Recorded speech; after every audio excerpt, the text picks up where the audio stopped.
Este es el módulo 3, el tutorial 3, sobre el cálculo del ITV y sus limitaciones como parte de la formación, ¿no?, de ecocardiografía para el estudio Andrómeda JOT2. ¿Por qué vamos a medir el ITV? ¿Por qué es importante medir el integral tiempo-velocidad? Bueno, para empezar habría que remontarse, ¿no?, a una fórmula clásica de hemodinámica, que es la que deriva de la aplicación de la ley de Ohm al sistema cardiovascular y que nos dice que presión arterial es igual a gasto cardíaco por resistencias. A su vez, el gasto cardíaco, como ustedes saben, es igual a volumen sistólico por frecuencia cardíaca. Y a su vez, el volumen sistólico a nivel ecográfico se mide como la multiplicación del integral tiempo-velocidad, que es el parámetro que vamos a comentar cómo se mide, y cuyo valor se da en centímetros, que multiplicado por el área de sección justo en el punto donde se mide el integral tiempo-velocidad, nos va a dar, ¿no?, centímetros por centímetros al cuadrado, centímetros cúbicos, que es un valor de volumen, ¿no?, que es el volumen sistólico. Todo esto lo iremos explicando poco a poco cómo se mide, pero antes de empezar, comentar que en el fondo el integral tiempo-velocidad, como ustedes pueden ver, es un estimador del volumen sistólico. Es una medición relativamente fácil de hacer con un mínimo grado de deformación y que es básico para poder definir el estado hemodinámico de un enfermo. Por contra, el segundo factor de la multiplicación, el área, ¿no?, en el tracto de salida del ventrículo izquierdo, ventrículo derecho, es una medición bastante más difícil, sobre todo en pacientes de UCI, intubados, muy poco reproducible, y eso hace complejo el seguimiento por diversos operadores, porque si diferentes operadores medimos diferentes áreas, pues, ¿no?, el valor de volumen sistólico que vamos a tener cada uno de nosotros va a ser diferente y no sabremos si el volumen sistólico cambia por las medidas terapéuticas o simplemente por un cambio en la medición del área. ¿Qué herramienta del ecógrafo vamos a usar para medir el integral tiempo-velocidad? Bueno, pues para ello nos hace falta utilizar el método de Doppler pulsado. En primer lugar, decir que cuando estamos hablando de Doppler, cualquier técnica Doppler, ¿no?, que utilizamos con el ecógrafo, significa que lo que estamos haciendo es medir velocidades. Para medir concretamente el integral tiempo-velocidad, vamos a usar el Doppler pulsado. ¿Qué es el Doppler pulsado? Consiste en que nuestro ecógrafo va a estar lanzando, ¿no?, pulsos de ultrasonidos y esperando a su recepción, y eso nos va a permitir calcular velocidades en un punto concreto del espacio, es decir, el Doppler pulsado nos da resolución espacial. Como consecuencia de ello nos va a dar un espectro característico, que es un espectro que es, ¿no?, hipoecoico por dentro y perecoico por fuera y muy bien definido, ¿eh? Y habitualmente en el tracto de salida del ventrículo izquierdo derecho va a tener una forma triangular. El Doppler pulsado nos permite medir velocidades bajas, ¿no?, habitualmente por debajo de 1,5 metros por segundo. Esto está, ¿no?, en contraposición al Doppler continuo, que es otro tipo de Doppler donde sí podemos, ¿no?, medir velocidades mucho más altas. Y una cosa que es también propia de todas las técnicas Doppler es que dependen del ángulo de insolación, es decir, en el fondo lo que estamos midiendo son velocidades de flujos sanguíneos. Entonces es muy importante que nuestro haz de ecos esté perfectamente alineado con el flujo sanguíneo que queremos medir, ¿eh? Si estamos angulados con respecto a este flujo, vamos a infraestimar las velocidades.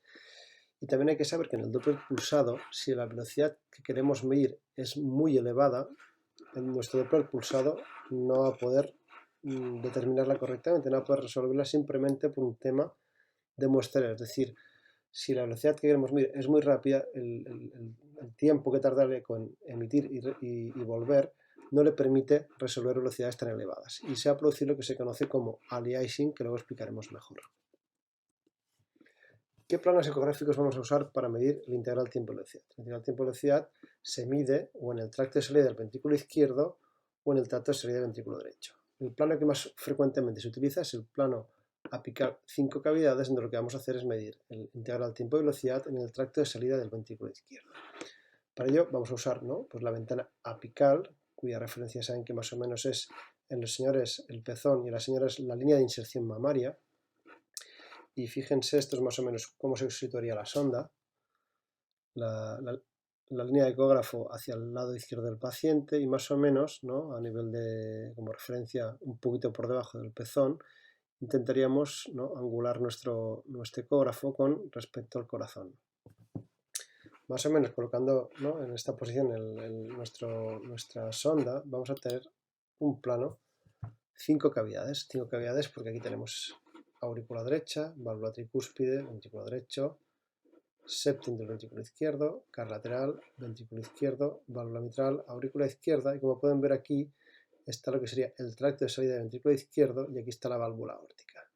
Esto sería nuestro punto de exploración, ¿no?, de Doppler pulsado, y deberíamos colocarlo justo más o menos a nivel de la válvula aórtica o medio centímetro proximal, ¿vale? Más o menos en este punto que estoy aquí apuntando. Aparte de este plano, es bueno conocer otro plano donde a menudo se puede también obtener integral tiempo-velocidad, pero en este caso no en el tracto de salida del ventrículo izquierdo, sino en el tracto de salida del ventrículo derecho. Y este es el plano subcostal de grandes vasos. Este plano es muy interesante porque a menudo en pacientes intubados no es fácil conseguir los planos apicales y a menudo es más fácil conseguir planos subcostales. Plano subcostal o planos subchifoideos, vamos a ver cómo tenemos que colocar nuestra sonda. Nuestra sonda, fíjense que en este caso la línea, ¿no?, de la línea del ecógrafo está justamente mirando hacia la parte, hacia el techo.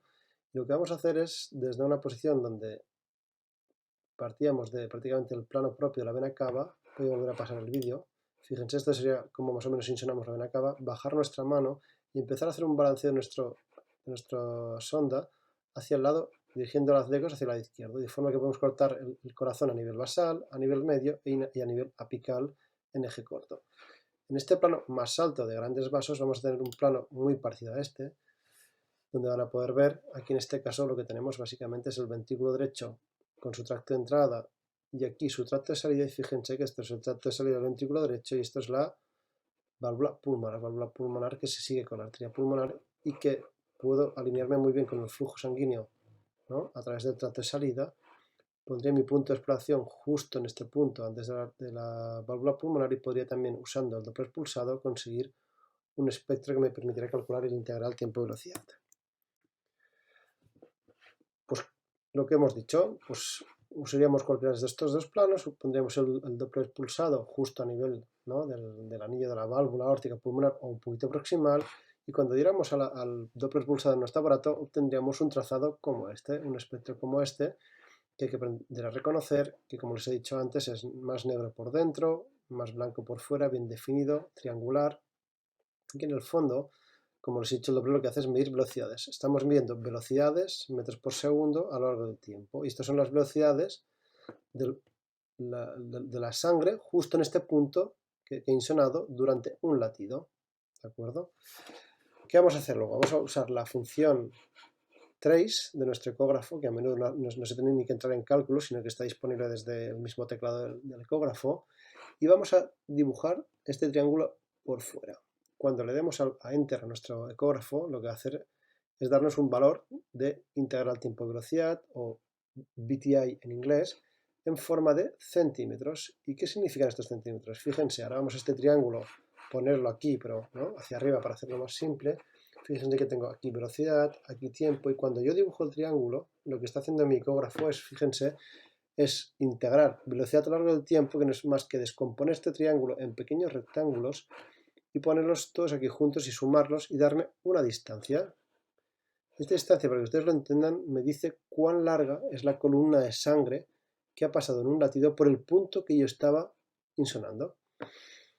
Si antes se acuerdan que les he dicho que el cálculo del volumen sistólico ecográficamente era integral tiempo-velocidad, que no es más que esta distancia multiplicada por el área de sección donde estamos midiendo la velocidad, que como tracto de salida del ventrículo izquierdo y derecho se puede asumir que son circulares, ¿no?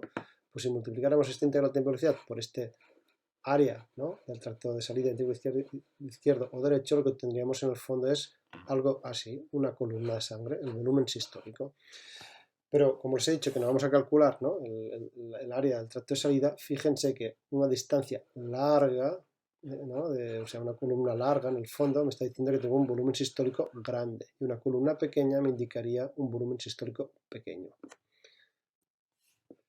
Importante, esto sí que hemos dicho que es muy importante, que en cualquier técnica Doppler es importante que nuestra línea de exploración, que sería esta línea azul, esté perfectamente alineado con el flujo sanguíneo. Y siempre es bueno modificar nuestro plano lo máximo posible para intentar mejorar esta alineación. ¿Por qué? porque ¿no? Este ángulo lo que hace es que tengamos tendencia a infraestimar. Y esto depende del coseno del valor de este ángulo. Cuando este ángulo es de 10 grados, ¿no? Realmente estaría infraestimando el valor de las velocidades por Doppler un 2%. Eso significa que infraestimaría un 2% mi integral tiempo-velocidad. Pero a la que va aumentando, ¿no? Este ángulo a 20, 30 grados, ya estamos, ¿no? aumentando muchísimo más esta infraestimación hasta un 14% a los 30 grados y hasta un 25% a los 40 grados. Por tanto, es básico y fundamental intentar alinearnos perfectamente con la velocidad del con el flujo que queremos medir. ¿Por qué es importante el integral tiempo-velocidad? Bueno, básicamente lo hemos dicho ya antes, porque en el fondo es un estimador del volumen sistólico. Y como hemos dicho que el otro componente ¿no? del cálculo del volumen sistólico, que es el área del tracto de salida, es un factor que se puede considerar constante, es decir, en un breve espacio de tiempo el tracto de salida del ventrículo izquierdo o derecho no cambia de forma importante, simplemente siguiendo cómo varía nuestro integral tiempo-velocidad sabemos lo que le está ocurriendo a nuestro volumen sistólico.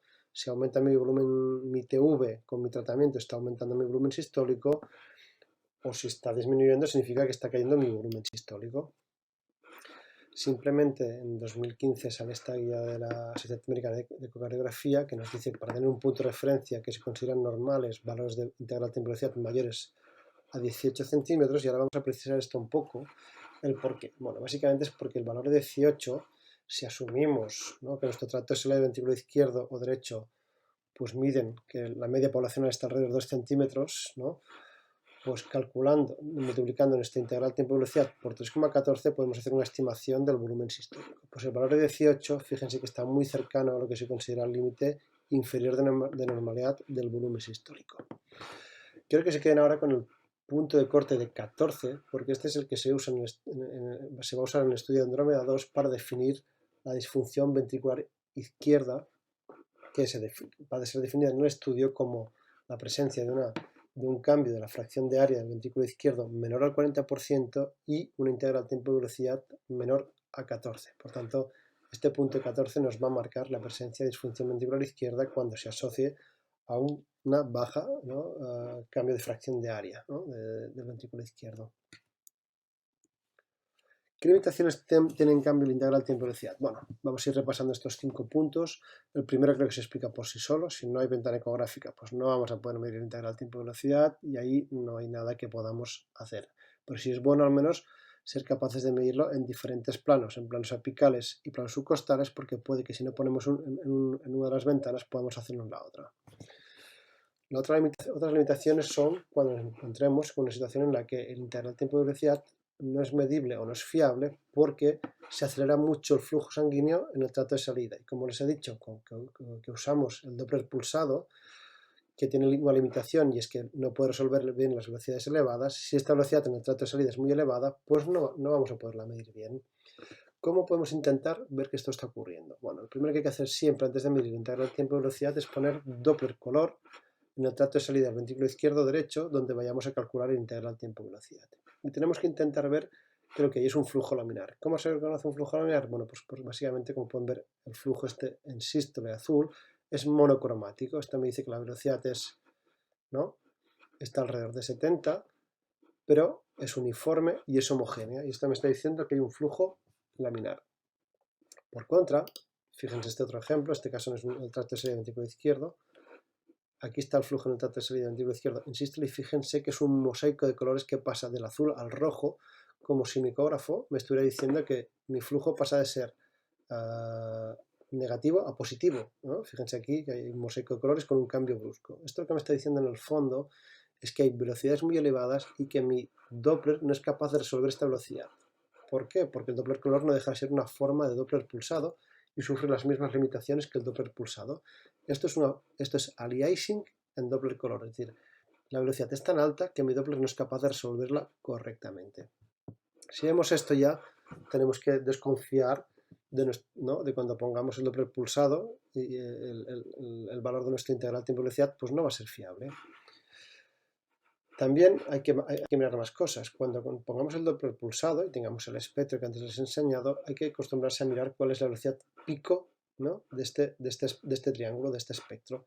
Si es mayor a 1,5 metros por segundo, tenemos que empezar a desconfiar también de que no esté ocurriendo este fenómeno de aliasing, de que se esté produciendo aceleración en el tracto de salida y estemos ante una situación en la que mi integral tiempo-velocidad no va a ser fiable. También es bueno, ¿no?, cuando pongamos el propulsador, ver realmente las características, ¿no?, la morfología de este espectro. Si, como os he dicho, es hipoecoico por dentro y pericoico por fuera y bien definido, pues eso también nos hace pensar que hay un flujo laminar y que por tanto es fiable.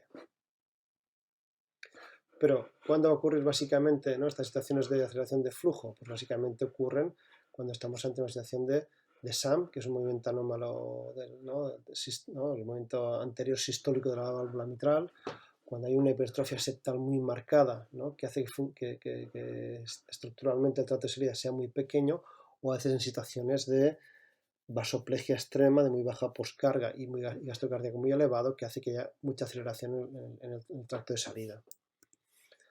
Esto es lo que ocurre cuando ponemos el Doppler pulsado en un flujo acelerado. Se produce aliasing. Esto es aliasing ahora no en Doppler color, sino en Doppler pulsado. Fíjense qué diferencia. Esto es un flujo laminar y esto es un flujo de aliasing.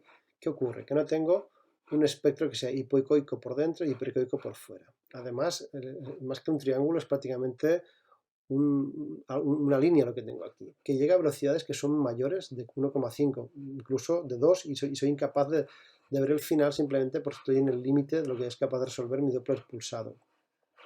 Esto es aliasing. Si ven esto, ustedes no tracen esta figura porque esto no es fiable. Esto se está produciendo aliasing en Doppler pulsado y me está diciendo que hay velocidades muy elevadas y que no voy a poder calcular el integral tiempo-velocidad. Una causa muy frecuente, como os he dicho, es el SAM, y simplemente les pongo una imagen del SAM porque creo que es algo que hay que saber reconocer en una unidad de críticos, que es este fenómeno que ocurre, que en sístole, ven, parte de la válvula anterior de la mitral, contacta con el septum y hace que se estreche funcionalmente el tracto de salida del ventrículo izquierdo y se produzca una gran aceleración de flujo en esta zona de aquí y no voy a poder medir correctamente el integral tiempo-velocidad. Si les ocurre esto, ¿qué hay que hacer? Pues intentar irse a un plano subcostal y coger, ¿no?, el ITV en el tracto de salida del ventrículo derecho. Podría ser una solución.